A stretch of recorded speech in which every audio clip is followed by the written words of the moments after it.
Hi, എല്ലാവർക്കും നമസ്കാരം. എനിക്ക് ഉറപ്പാണ് ഞങ്ങളെയൊന്നുമല്ല കേൾക്കാൻ വന്നിരിക്കുന്നത്. നിങ്ങളുടെ മക്കളുടെ പെർഫോമൻസ് കാണാനാണ്. അവരിങ്ങനെ അവിടെ ജയിലിലിട്ടേക്കാണ്. പെർഫോമൻസ് കഴിഞ്ഞ് കാണാൻ വേണ്ടി അവരിവിടെ വരും, കളിക്കാൻ വേണ്ടി. എന്നോട് പറഞ്ഞിട്ടുള്ളത് കീനോട്ട് അഡ്രസ്സാണ്. എന്നുവെച്ചാൽ ഏറ്റവും പ്രധാനപ്പെട്ട കാര്യങ്ങളാണ് ഞാൻ പറയാൻ പോകുന്നത്. 20 മിനിറ്റാണ് എനിക്കെന്താണ് സമയം. 20 മിനിറ്റൊക്കെ എന്തു പറയാനാണ്. ഞാനിന്നിവിടെ വിദ്യാർത്ഥികൾ, ഞാൻ സ്കൂളായതുകൊണ്ട് കുറച്ച് കാഷ്വൽ ആയിട്ട് വരാമെന്ന് കരുതി. അതാണ് ടീഷർട്ടൊക്കെ ഇട്ട് വന്നത്. വന്നപ്പോൾ പിള്ളേരാണ് ഈ ഒടുക്കത്തെ ഫോർമലും. ഈ കുട്ടികളുടെ ആങ്കറിങ് കണ്ടപ്പോൾ ഞാൻ എന്നെ തന്നെയാണ് കണ്ടത്. ഞാൻ എന്നെ കണ്ടത് ഒരു കുട്ടിയിലാണ്. അവൻ ഇടയ്ക്ക് വെച്ച് മറന്നുപോയിട്ട് ഇറങ്ങിപ്പോയി. ആ കുട്ടിയായിരുന്നു ഞാൻ. 4ാം ക്ലാസ്സിൽ പഠിക്കുമ്പോൾ ഞങ്ങളുടെ ഹെഡ് മിസ്ട്രസ് ജോയ്സി സിസ്റ്ററെ പോലെ സിസ്റ്റർ ഇസദോർ എന്നോട് പറഞ്ഞു, സ്വാതന്ത്ര്യദിനത്തിൻ്റെ അന്ന് ജോസഫ് മുഖ്യ പ്രഭാഷണം. എൻ്റെ അപ്പൻ അധ്യാപകനാണ്, അമ്മ അധ്യാപികയാണ്. അധ്യാപകരുടെ മകനായതുകൊണ്ട് എന്തായാലും എന്തെങ്കിലുമൊക്കെ ഉണ്ടാവും എന്നൊരു വിഷയം. ഇവിടെ അധ്യാപകരുടെ മക്കൾ ആരെങ്കിലും ഉണ്ടോ? ഉണ്ടെങ്കിൽ ഒന്ന് കൈവെക്കാവോ? ആ കൈ പൊക്കിയവർക്ക് വേണ്ടി നമുക്ക് 1 മിനിറ്റ് പ്രാർത്ഥിക്കാം. കാരണം ഭയങ്കര തലവേദന അടിയാൽ മാതാപിതാക്കള് അധ്യാപകരായാൽ. അപ്പൊ ഈ സിസ്റ്റർ ഇസദോർ എന്നോട് സ്വാതന്ത്ര്യ ദിനത്തെ കുറിച്ചൊരു മുഖ്യ പ്രഭാഷണം ഒരുങ്ങി വരാൻ പറഞ്ഞു. ഞാൻ ആദ്യം ചെന്നത് മികച്ച പ്രാസംഗികനായ എൻ്റെ അപ്പച്ചൻ്റെ അടുത്തേക്കാണ്. അപ്പൻ തിരക്കാണെന്ന് പറഞ്ഞു. അമ്മയോട് പറയാൻ പറഞ്ഞു. അമ്മയ്ക്കും തിരക്കായിരുന്നു. എനിക്ക് 2 ചേട്ടന്മാരാണ്. 2ാമത്തെ ചേട്ടൻ അരുൺ മലയാളം ഭയങ്കര താല്പര്യമുള്ള ഒരാളാണ്. അരുൺ എനിക്കൊരു പ്രസംഗം എഴുതി തന്നു. അതിനകത്തൊരു 5 ലൈനുണ്ട്. നിങ്ങൾ ഈ പ്രാഞ്ചിയേട്ടൻ സിനിമ കണ്ടോ? അതിൽ ഇന്നസെന്റ് മമ്മൂട്ടിക്ക് ഒരു പ്രസംഗം എഴുതി കൊടുക്കൂലേ, ഈ മറ്റേ പൂരങ്ങളുടെ? അതുപോലെ അരുൺ എൻ്റെ ബ്രദർ എനിക്ക് പ്രസംഗം എഴുതി തന്നു. അതിനകത്തൊരു വരി ഭയങ്കര പോയറ്റിക്കാണ്. ആ വരി ഇങ്ങനെയാണ്: ചീറിപ്പായുന്ന വെടിയുണ്ടകൾക്ക് മുമ്പിൽ വിരിമാറി വിരിച്ചു നിന്ന ധീര ജവാന്മാരുടെ ചുടുനീണം വീണ മണ്ണിൽ നിന്നുകൊണ്ട് നമ്മൾ നേടിയെടുത്ത സ്വാതന്ത്ര്യം. ഇത് പറഞ്ഞു കഴിഞ്ഞാൽ ആരായാലും ഒരു സോഡ കുടിക്കും. കാരണം അത്രയും കടികട്ടി. അപ്പൊ ഞാൻ ചോദിച്ചു, ചേട്ടാ ഇത് പറയണോ? ഇത് പറയണം. സ്വാതന്ത്ര്യദിനം വന്നു, സ്വാഗതം പറഞ്ഞു. അവസാനം മുഖ്യ പ്രഭാഷണം മാസ്റ്റർ ജോസഫ് കെ ജോസ്. ഈ കുട്ടികൾ വന്നോളം ഞാനും വന്നു. എനർജിയോടുകൂടി ഞാനും തുടങ്ങി. മാന്യ സദസ്സിന് വിനീതമായ കൂപ്പുകൈ. ഇന്ന് ഓഗസ്റ്റ് 15 നമുക്ക് സ്വാതന്ത്ര്യം കിട്ടിയ ദിവസം. ചീറിപ്പായുന്ന വെടിയുണ്ടകൾക്ക് മുമ്പിൽ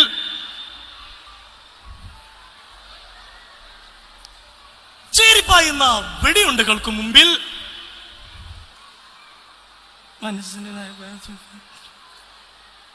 ചീറിപ്പായുന്ന വെടിയുണ്ടകൾക്ക് മുമ്പിൽ.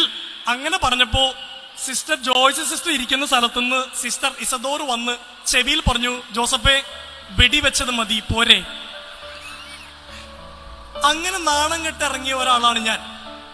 അതുകൊണ്ട് എനിക്ക് പറയാനുള്ളത്, ഇടയ്ക്ക് വെച്ച വരി മറന്നുപോയ പയ്യന്റെ മാതാപിതാക്കൾ എന്നെ കേൾക്കുന്നുണ്ടെങ്കിൽ അവനായിരിക്കും 20 കൊല്ലങ്ങൾക്ക് ശേഷം ഇവിടുത്തെ മെയിൻ ഗസ്റ്റ്.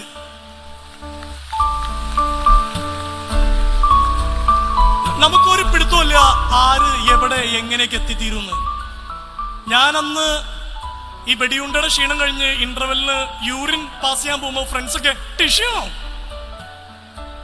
അങ്ങനെ ഹ്യൂമിലിയേറ്റ് ചെയ്യപ്പെട്ട് ഇറങ്ങിപ്പോയ ഞാനിന്ന് വേദികളിൽ വന്നിങ്ങനെ വായിട്ട് അലച്ചോണ്ടിരിക്കുക, ഒരു ടെൻഷനും ഇല്ലാണ്ട്. അതുകൊണ്ട് അവനെ നിങ്ങൾ ശ്രദ്ധിക്കണം. അവനോട് ഒരിക്കൽ പോലും ചോദിക്കരുത്, നീ എന്തത് മറന്നുപോയി, എത്ര നോ. അവൻ ബ്രില്യന്റ് ആണ്. നിങ്ങൾ വല്ലാണ്ട് ചോദിച്ചാൽ ചിലപ്പോൾ അവൻ ബാക്കിയുള്ളവരെ പോലെ ആയിപ്പോ. എനിക്കിവിടെയുള്ള മാതാപിതാക്കളോടൊക്കെ പറയാനുള്ളത്, ഐ എം ഷുവർ ഒരുപാട് പ്രതീക്ഷയും സ്വപ്നങ്ങളും നിങ്ങൾക്ക് നിങ്ങളുടെ മക്കളിലുണ്ട്. ഇത്തവണ ഗ്രാൻഡ് മാസ്റ്റർ ചെസ് കിരീടം കിട്ടിയത് ആർക്കാന്നറിയോ? ഓർക്കെ പറയാൻ പറ്റുമോ മാതാപിതാക്കൾക്ക് ആർക്കെങ്കിലും പേരവന്റെ? നിങ്ങളെന്നാണ് മാതാപിതാക്കളായത്? ഗുകേഷ്. ഗുകേഷ് ഏത് നാട്ടുകാരനാണ്? എടാ നിങ്ങൾക്കറിയാം, നിങ്ങളുടെ മാതാപിതാക്കൾക്ക് ഒരു തേങ്ങ അറിഞ്ഞൂടാ മിണ്ണി. അറിയാവുന്ന മാതാപിതാക്കൾ ഉണ്ടെങ്കിൽ കൈപൊക്കി ഉറക്കെ പറയാൻ പറ്റുമോ ഇത്തവണ ചെസ് ഗ്രാൻഡ് മാസ്റ്റർ കിട്ടിയത് ആർക്കാണെന്ന്? മ്യൂസിക് ഒന്ന് പറയാവോ?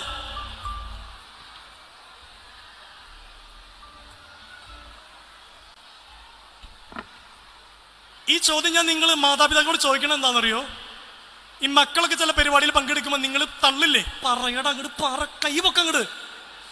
അപ്പൊ ഈ ദിവസത്തെ കുറിച്ച് ആലോചിക്കണം. ഗുകേഷ് എന്ന് പറയുന്ന പയ്യനാണ്, അവന് 18 വയസ്സാണ്, അവനാണ് ഗ്രാൻഡ് മാസ്റ്റർ ആയത്. ഗുകേഷിനോട് ചോദിച്ചു, എടാ നിന്റെ റോൾ മോഡൽ ആരാണ്? 18ാമത്തെ വയസ്സിൽ വേൾഡ് ചാമ്പ്യൻ. അവൻ പറഞ്ഞത് കുട്ടിക്കാലത്ത് MS ധോണി ആയിരുന്നു അവന്റെ റോൾ മോഡൽ. പക്ഷേ അവൻ ചെസ് പഠിച്ചത് 5 പ്രാവശ്യം വേൾഡ് ചാമ്പ്യനായ വിശ്വനാഥൻ ആനന്ദ് എന്ന് പറയുന്ന ഇന്ത്യക്കാരൻ തുടങ്ങിയ സ്കൂളിലാണ്.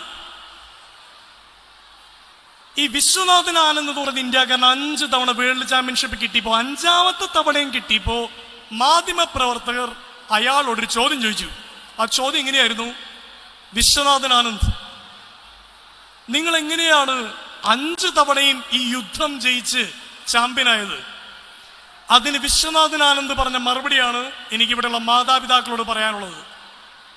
വിശ്വനാഥൻ ആനന്ദ് പറഞ്ഞതാണ്, സുഹൃത്തെ, എന്റെ വീട്ടിൽ യുദ്ധങ്ങളില്ലായിരുന്നു, അതുകൊണ്ട് എന്റെ വീടിന് പുറത്തുള്ള എല്ലാ യുദ്ധങ്ങളും ഞാൻ ജയിച്ചു.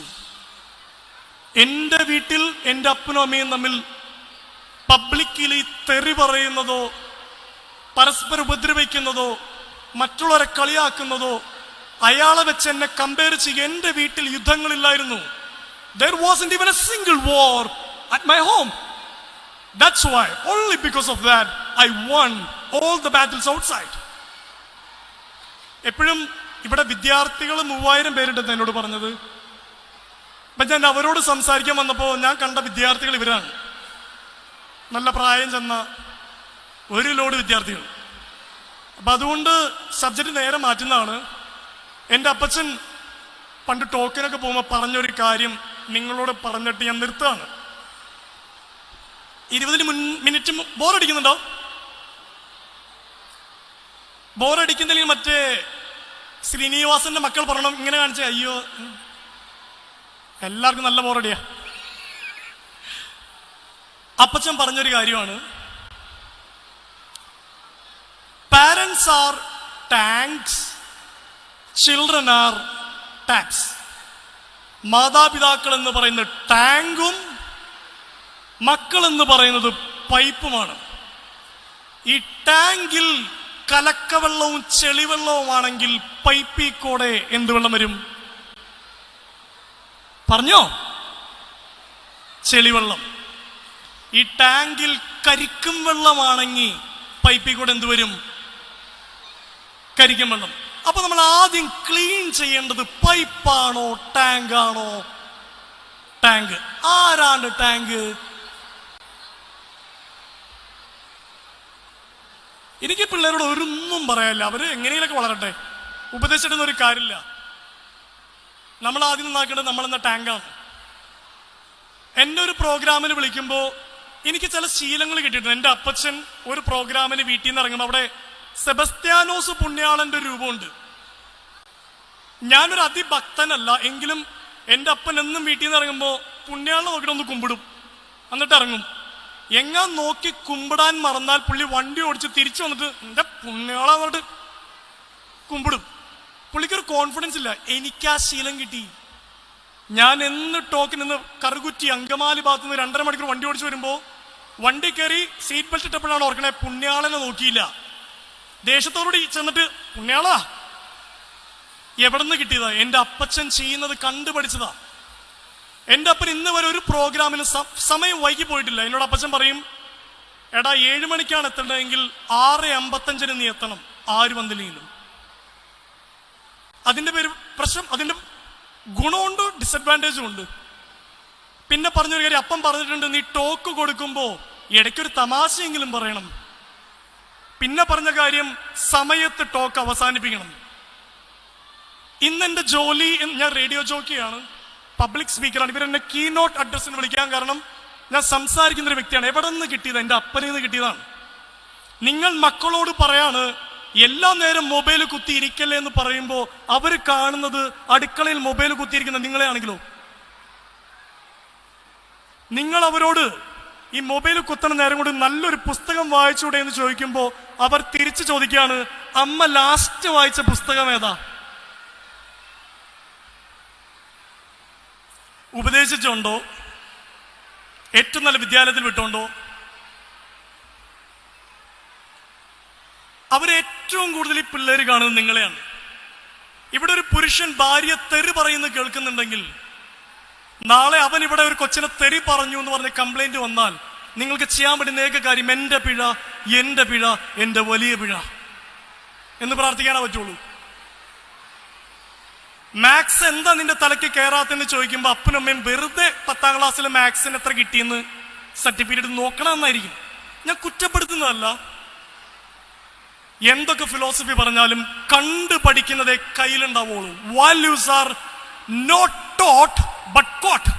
നോട്ട് ടോട്ട്, പഠിപ്പിക്കുന്നതല്ല, കണ്ടു പഠിക്കുന്നതാണ്. ഇന്ന് തുടങ്ങി നിങ്ങൾ ഇന്ന് ഈ പിള്ളേരുടെ പെർഫോമൻസ് കണ്ടു കഴിയുമ്പോൾ പ്ലീസ് അപ്രീഷിയേറ്റ് ദം. അവർ ചെറുതായിട്ട് പാളിപ്പോയാലും നീ എന്നെ നോക്കി ചിരിക്കാഞ്ഞെന്നും ചോദിക്കാണ്ട് ജസ്റ്റ് അപ്രീഷിയേറ്റ് ദം.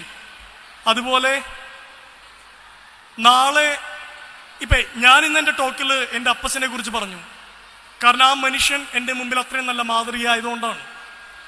നാളെ ഒരിക്കൽ നിങ്ങളുടെ മക്കൾ വളർന്ന് വലുതാവുമ്പോൾ ഈ ഒരു ക്വാളിറ്റി എനിക്ക് കിട്ടിയത് എൻ്റെ അമ്മയിൽ നിന്നാണ്, എൻ്റെ അപ്പനിൽ നിന്നാണെന്ന് പറയാൻ ഇടവരുത്തുന്ന ഒരു പാരന്റിങ് സമ്മാനിക്കാൻ നിങ്ങൾക്ക് പറ്റട്ടെ.